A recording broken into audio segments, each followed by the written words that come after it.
So our next topic is packing efficiency. ठीक है. सो सबसे पहले हम लोग जानेंगे कि पैकिंग एफिशिएंसी होता क्या है. Packing efficiency is the total percentage of volume which is occupied by particles like atoms, molecules और ions in any crystalline solid. ठीक है. मतलब कि किसी भी क्रिस्टलाइन सॉलिड में, ठीक है, मतलब पार्टिकल्स के द्वारा जितने भी स्पेस ऑक्यूपाई होते हैं उसी के परसेंटेज को हम लोग क्या कहते हैं, पैकिंग एफिशिएंसी कहते हैं. ठीक है. देखेंगे the percentage of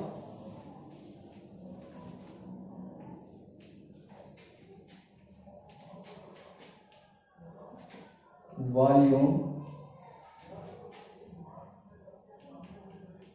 which is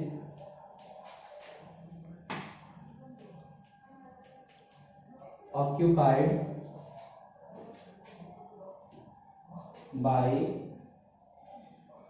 particles in a crystalline solid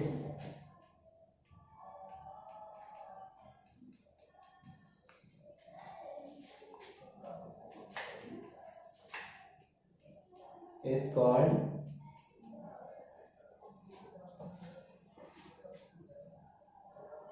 its packing efficiency.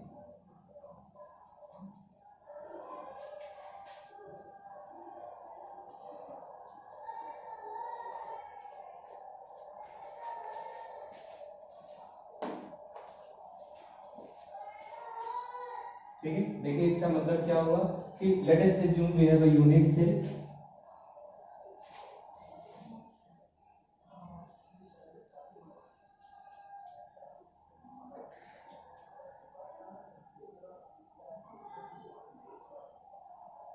And let us assume this is a primitive unit cell. So in case of primitive unit cell, lattice points are present at corners. ठीक है. तो आप ध्यान से देख सकते हैं कि in case of this unit cell, some of the space are empty while some of the spaces are occupied by either atoms, molecules or ions. ठीक है. So what is packing efficiency? This is the percentage of volume which is occupied by these spheres. ठीक है.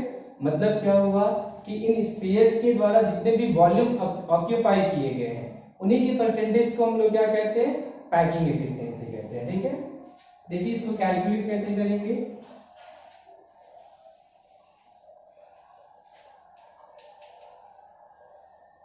Packing efficiency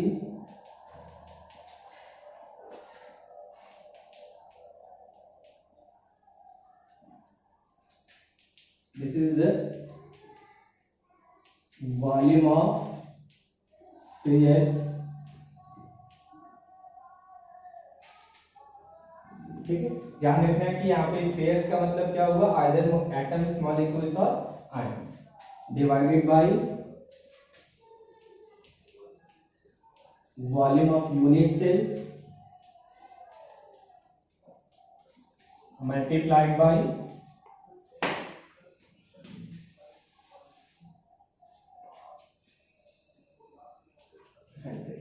ठीक है. सो इस तरह से हम लोग किसी भी क्रिस्टलाइन सॉलिड का पैकिंग एफिशिएंसी कैलकुलेट कर सकते हैं.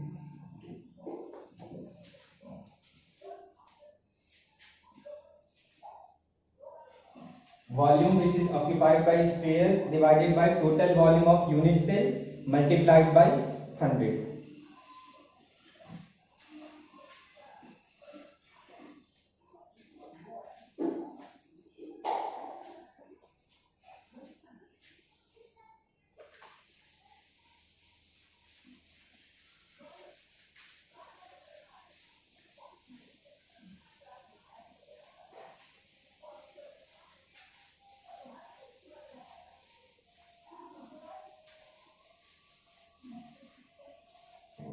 सो अब हम लोग देखेंगे कि कैसे पैकिंग एफिशिएंसी कैलकुलेट करना है हमें.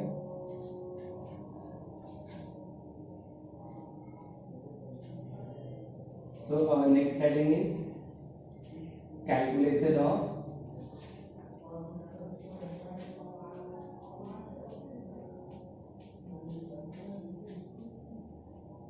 Packing efficiency.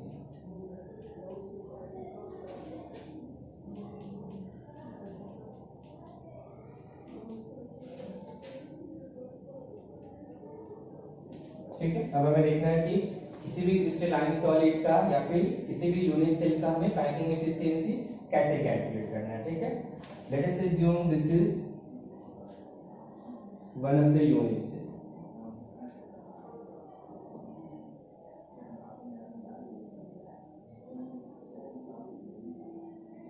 We have already studied about effective atoms per unit cell. What is effective atom per unit cell? This is the total number of atoms which is present inside the unit cell. So let us assume effective atoms per unit cell of this cubic unit cell is Z. Means there are Z atoms which are present inside this unit cell. ठीक है? So now, what is packing efficiency?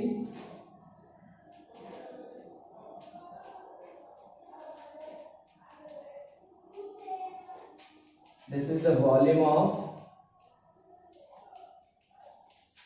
spares divided by volume of unit cell multiplied by 100. ठीक है, हम लोगों ने पढ़ा है कि all atoms, molecules और ions they are supposed to be spherical. ठीक है, and what is the volume of one sphere? ठीक है, we know that volume of one sphere is given by 4/3 pi r. So let us assume this is the volume of sphere which is equals to 4/3 pi r cube. Remember this is the volume of one sphere. ठीक है, and how many spheres do we have? We have Z atoms, means Z spheres. So what will be the volume of Z spheres? This will be multiplied by Z. This is the volume of all spheres divided by volume of unit cell. This unit cell is cubic, and what is the volume of cube? Let us assume S length of this cube is A. Then what is the volume of cube? We know volume of cube is A cube multiplied by 100. ठीक है, 3 नीचे आएगा, so this will become 4 pi r cube Z into 100 divided by 3 a cube. ठीक है, so by using this formula we can calculate packing efficiency of any crystalline solid.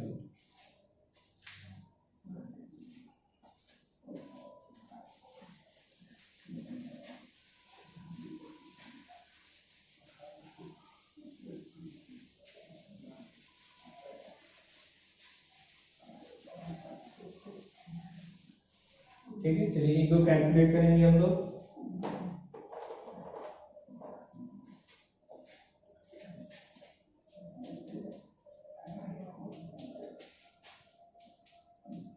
For simple cubic unit से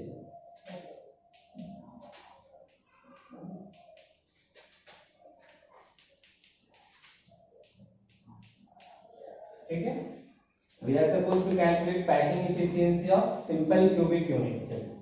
So let us assume this is our simple cubic unit cell.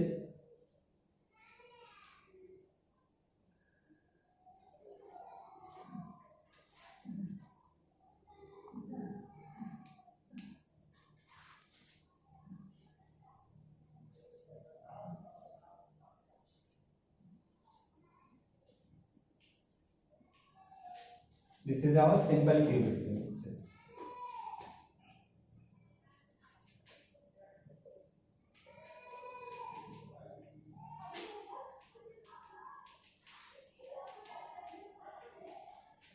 ठीक है, just अभी हम लोगों ने पढ़ा packing efficiency, this is equals to 4 pi r cube z into 100 divided by 3a. ठीक है, चलिए सबका वैल्यू हम लोग पुट करेंगे। दिस इज योर 4 पाई का वैल्यू कितना होगा, that is equals to 22/7. So this is 22/7 R cube, ठीक है। रिमेंबर यहाँ पे हमें क्या करना होगा कि आर और ए के बीच में हमारे पास रिलेशन है, ठीक है। So we will either convert r in terms of a और we will convert a in terms of r, ठीक है। सिंपल क्यूबिक यूनिट सेल के लिए हमारे पास ए और आर के बीच में रिलेशन है। पिछले क्लास में हम लोगों ने पढ़ा था this A is equals to R, ठीक है। ये रिलेशन हम लोगों ने पढ़ा था। यहां से r का वैल्यू हम क्या ले सकते हैं, this r is equals to a upon 2 देख सकते हैं यहाँ पे। सो r की जगह पे हमें यहाँ पे क्या ले लेना है, a upon 2। So this will become a upon 2 whole cube means a cube और नीचे क्या कर लेंगे 2 का होल क्यूब मींस 2 2 जा 4 2 जा 8। सो दिस इज योर 8, ठीक है। Multiplied by what, this is 100, ठीक है। नीचे ऑलरेडी यहाँ पे क्या है, this is 3 and a cube, ठीक है। यहाँ पे आप देख सकते हैं कि a क्यूब से a क्यूब यहाँ पे क्या हो जाएगा, कैंसिल। 4 2 जा 8, 2 से भी ये कैंसिल हो जाएगा 11। So this is your 1100 upon 7 3 जा 21। This is approximately equals to 52.36%.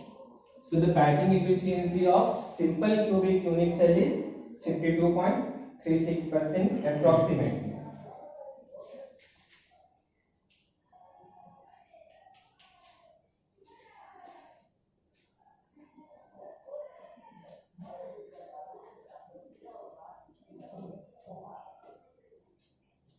Remember, अगर हमसे कभी भी क्रिस्टलाइन सॉलिड का पैकिंग एफिशिएंसी पूछा जाए तो हमें क्या कैलकुलेट करना है, packing efficiency of unit cell, ठीक है। क्योंकि ऑलरेडी हम लोगों ने पढ़ा है all the physical properties of unit cell is just similar to properties of crystalline solid। तो क्रिस्टलाइन सॉलिड का प्रॉपर्टीज बिल्कुल एग्जैक्ट वही होगा जो क्यूबिक यूनिट सेल का होगा, ठीक है, यूनिट सेल का होगा। तो जब भी हमसे क्रिस्टलाइन सॉलिड का पैकिंग एफिशिएंसी कैलकुलेट करने के लिए पूछा जाए so we will calculate the packing efficiency of unit cell, ठीक है। एक और कैलकुलेट करेंगे हम लोग।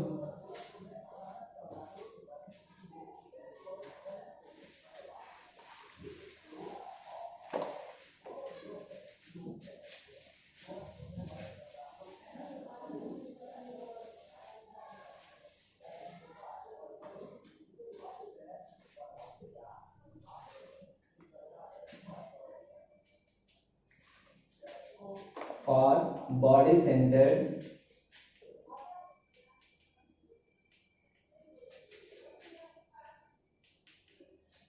cubic unit cell,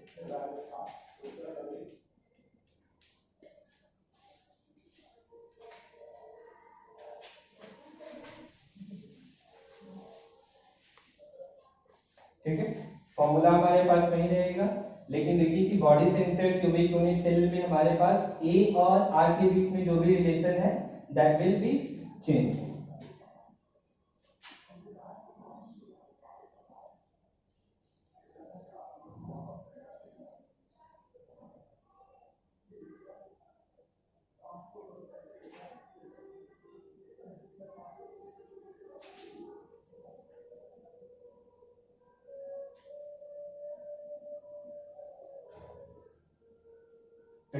This is our body centered cubic unit cell। चलिए सारे वैल्यू सेम रहेंगे। 4 पाई का वैल्यू हमें क्या लेना है 22 अपन 7। चलिए यहां से हमें r का वैल्यू क्या लेना होगा, देखिए पिछले क्लास में हम लोगों ने क्या पढ़ा था, in case of body centred cubic unit cell √3 is equals to 4r, ठीक है। तो यहां से r का वैल्यू हम लोग क्या लिख सकते हैं, it means r is equals to √3 upon 4, ठीक है। तो यहाँ पे हम लोग क्या कर लेंगे, r का वैल्यू क्या लिखेंगे √3a अपन 4, ठीक है। रिमेंबर हमें r क्यूब का वैल्यू लिखना है, ठीक है। सो अगर r का वैल्यू √3a अपन 4 है, ठीक है, तो इसका हमें क्या करना होगा, होल क्यूब लेना होगा। ठीक है, अलग ग्राफ में इसका वैल्यू कैलकुलेट कर लेंगे जल्दी। रूट अंडर 3 का होल क्यूब कितना होगा, this is equal to root under 3 into root under 3 into root under 3, ठीक है। So that will become 3 root 3, ठीक है, a cube. What is the whole cube of 4, that is your 64, ठीक है। सो हमें r क्यूब का वैल्यू यहाँ पे क्या लिखना होगा, that is equal to 3 root 3 a cube upon 64, ठीक है। याद रखना है कि अगर हम चाहें तो यहाँ से a का भी वैल्यू पुट कर सकते हैं, आइदर a को r के टर्म्स में लिखना है और r को a के टर्म्स में लिखना है, ठीक है। सो अगर हमने r को a के टर्म्स में लिखा है, so that will become 3 root under 3 a cube divided by 64। So the value of r cube will become 3 root 3 a cube upon 64, ठीक है। इसके बाद चलिए, what is the value of z, ठीक है। z क्या है यहाँ पे, that is effective atoms per unit cell, ठीक है। तो we have already studied about effective atoms per unit cell in case of body centred cubic unit cell, ठीक है। Body centred cubic unit cell के लिए z का value कितना होगा, that is your z is equal to 2। तो यहाँ पे हम लोग z का वैल्यू कितना लिखेंगे, दिस इज 2, ठीक है, multiplied by 100 and this is your a cube and this is 3, ठीक है। सब कुछ आप कट करेंगे, इसका वैल्यू अप्रोक्सीमेटली आता है हमारा 68%, ठीक है।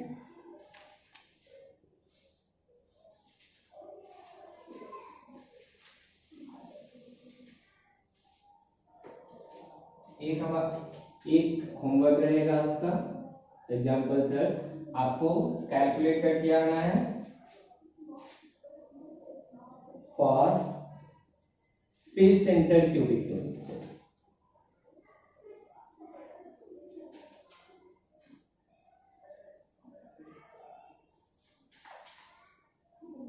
ठीक है। This is your homework. In next class we will study about density of crystalline solid. Thank you.